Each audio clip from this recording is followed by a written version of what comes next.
Hey guys, it's Alice. So today's video is going to be another wrap up. So a wrap up is basically me talking about what books I read in the month of July and how I found them, how I rated them out of 5. And also this wrap up is going to be a little bit different because I also during this month did 2 readathons. I did a 24-hour readathon in which I finished nearly 4 books, and I did another readathon which was Harry Potter themed, which I'll explain in a minute. So if you haven't seen my face before, hi, my name's Alice, it's really nice to meet you. If you like this video, I'd really appreciate it if you could subscribe, it would mean the world to me. But yeah, so without further ado, let's just go on into the video. So the Harry Potter thing that I'm talking about does not involve reading any books from the Harry Potter series.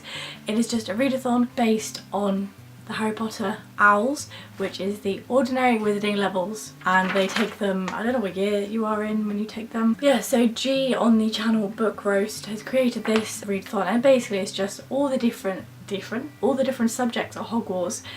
There was a book challenge to go along with that, and so if you did that challenge you passed that owl. So I kind of did 8 owls, but I did it differently. You're meant to pick the books out to fit in with this, whereas I found subjects that all fitted in with the books I'd already read, because in the month of August I plan on doing the kind of level up from this, which is the Newts. It's just a fun way of I'm planning on using the Newts as a way of getting all of the books on my TBR read. The point of the owls is that you can only do Newts of the ones you've done owls in, so I just thought I would do it, and as I go along I'll explain and if any of the books I read matched one of the tasks in the owls. So yeah, that's pretty much it. I'm having an absolute crisis. So I'm gonna have to stand up for you to see these, but this month I read 11 books. Ta-da! Oh, I look very piratey. As you can see, these are the books I read this month. I'm gonna put them down because they're gonna fall.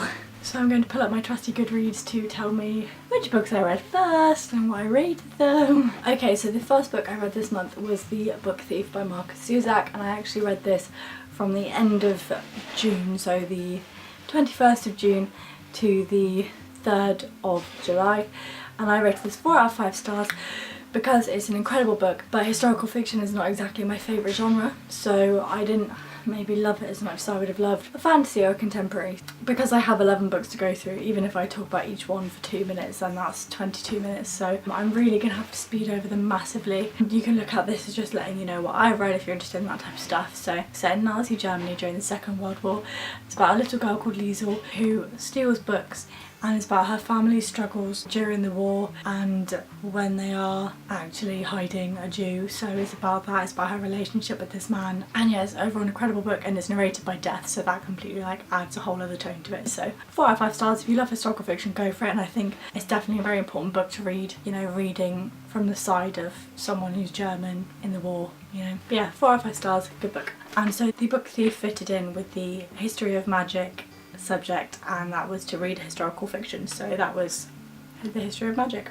And then the next book I read was Stormglass by Maria V. Schneider, and this is part of the Chronicles of Ixia series. That series is of 9 books, but it's kind of split into 3 trilogies. So this is the first book of the second trilogy. It splits off from the main character Yelena and follows Opal, whose sister tragically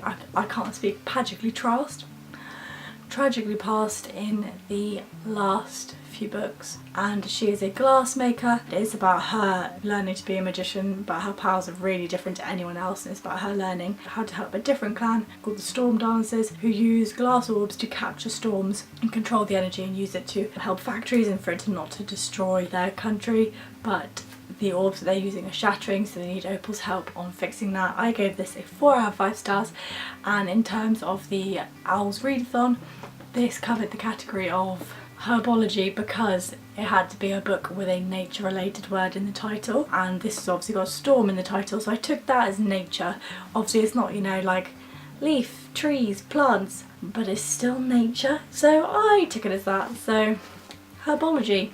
The third book I read was Magnus and the Hammer of Thor by Rick Riordan, and I gave this a 4 out of 5 stars because I didn't really enjoy the first book, The Sword of Summer, because I much prefer the Greek mythology than the Norse mythology, but I felt like I got a lot more into it this book. I love the diversity that they have within this world. That is one thing I massively commend Rick Riordan for, is for his diversity in his characters. So as you can kind of guess, this is about him trying to find the Hammer of Thor, you know, to prevent war amongst all the gods and all that stuff. And so this covered the owl of care of magical creatures because it had to contain magical creatures, and since this involves Norse mythology, I don't know the different names of them because I'm not well versed in them, but there are many different magical creatures within this story, so that definitely ticks that box. Okay, and then the fourth book I read was my first 5-star read of the month, and that was The Demon King by Cinda Williams Chimer. This is one of the first books I bought when I was rediscovering my love of books, because Reagan from Peruse Reads is obsessed with this series. She's read all of these books and there's a follow-on series that she's read, and so I was like, oh yeah, I definitely should get it. But basically this is a intense fantasy, and I put it off for about 2 years and I never read it, and this month I was like, you know what, come on Alice. The size of it does intimidate me a little bit because it was like short and fat, but I absolutely loved it so much. I was so in the mood for just to go into a completely new world of fantasy, and I fell in love with it. I think I was expecting it to be really shit fantasy, I don't know why, but it was just absolutely incredible. I can't explain it. Learning about the magic and the different, you learn about Han, who is a thief trying to figure out his way of life. You know, his mother and sister are really struggling, and then you've also got the princess Razor is starting to discover that things might not be alright in her kingdom. Her mother seems to be really easily swayed by the High Warlock, and it's very confusing, and at the end of the book you kind of discover that things are going really wrong in the kingdom, and these two people, their paths overlap, but they don't realise who each other is. So it's such an interesting book, and I honestly can't wait for the next few. Unfortunately they got it to the fifth though. If you're looking for a fantasy read this month, please pick up The Demon King, because you won't regret it, I promise. The Demon King covered the topic of charms because that was just a read a fantasy book. Okay, and the fifth book I read this month was Leah on the Offbeat by Becky Albertalli. This is the kind of follow-on second book to Simon vs. the Homo Sapiens Agenda, which I loved. This one I loved less. I gave this 3 out of 5 stars.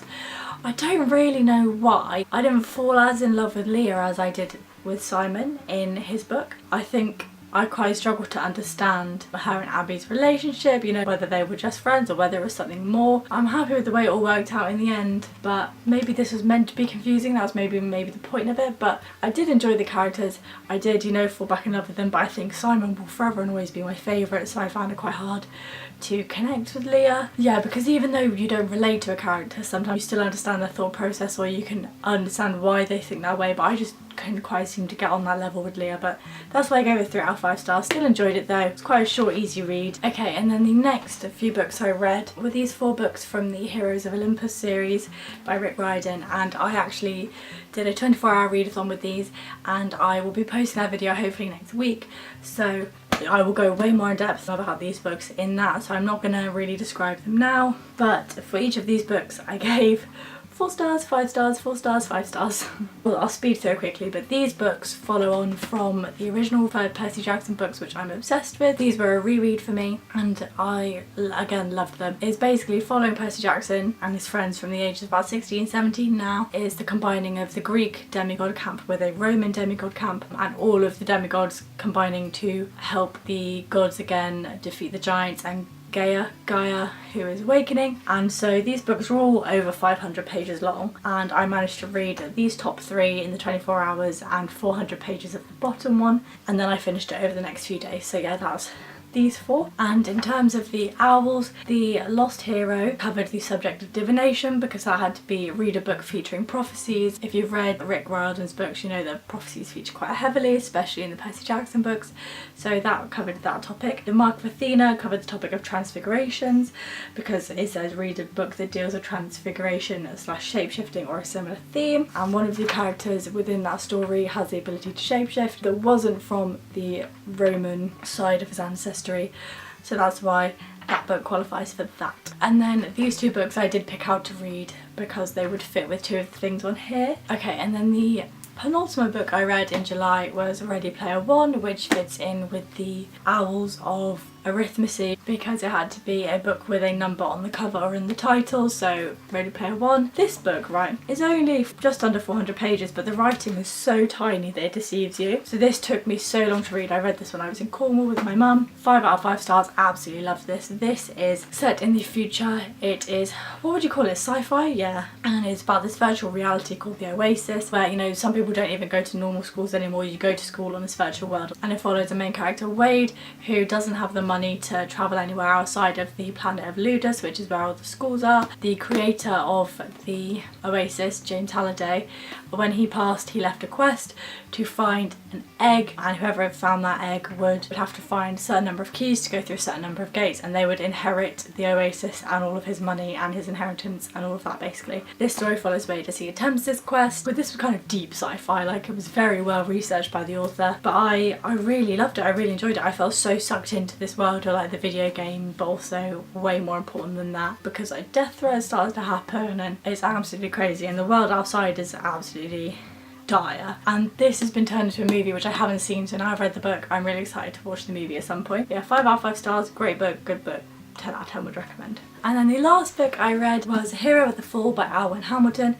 Look at that shine on that cover though. I was so excited to read this book because this is the third book in the trilogy from the Rebel of the Sands trilogy. If you've been watching my book videos for the past few months, maybe since Christmas, you'll know that I've loved the first 2 books. I fell in love with Armani, the main character, and I gave this a 5 out of 5 stars. It was an incredible concluding novel. I absolutely loved it. I adored it. And so this book fell into the category of Defence Against the Dark Arts because I had to read a book involving a secret society or club, and this book has a secret rebel organisation, so I counted that as a secret society. I really don't want to give any spoilers because obviously this is the concluding novel and I would love you guys to read it, but there's so many magical beings and creatures, and I just love this fantasy story set in the desert. I thought it was absolutely incredible. Armani is a selfish main character. She's not all selfless, ready to give up her life just for others. Like, she would put someone else's life at risk in order to save her life or the life of someone that she loves, and I thought it was very nice to have that kind of not all selfless, you know, ready to jump in at any minute character. She is reckless, she does do stupid things, but I absolutely love her. I love Jin as the character. I think he's amazing, and I just love the magic system. I don't know whether the magic system is developed from real Arabian myths, but I'd love to find out because I thought they were so interesting, you know, all the stuff about the Djinni. But yeah, so I would really recommend reading Rebel of the Sands if you haven't. It's a lot smaller than this. Yeah, and that was the final book of July, and that meant that I completed 8 of my owls. Therefore I got an outstanding, because to get an outstanding you had to sit and pass at least 5 owls. So I'm incredibly happy with how that reading month went. I mean, most of it was definitely accredited to the 24-hour readathon, but 11 books is insane. I'm so happy with that. But yeah, so I am following on from the owls with the news next month in August, and I'm using that to kind of hopefully get the books I've had on my TBR for a while read, so that I can finally buy new books again, because I'm not letting myself do a massive shopping spree on Amazon of books until I've read most of the books on my TBR. I'm allowed to buy books from charity shops, but books from any bookshop or Amazon is not allowed. But yeah, so that is all from me for today. If you have read any of the books I talked about and want to discuss them in the comments, I would love to hear that. If you have a book that you think I would really enjoy, if you have a book that you think I would really enjoy reading from what I've shown you, again, feel free to leave that in the comments. If you enjoyed this, like and subscribe, it would mean the world to me. And yeah, so I hope you all had an amazing day. I'm going to love you and leave you, and I will see you hopefully next Monday with another video.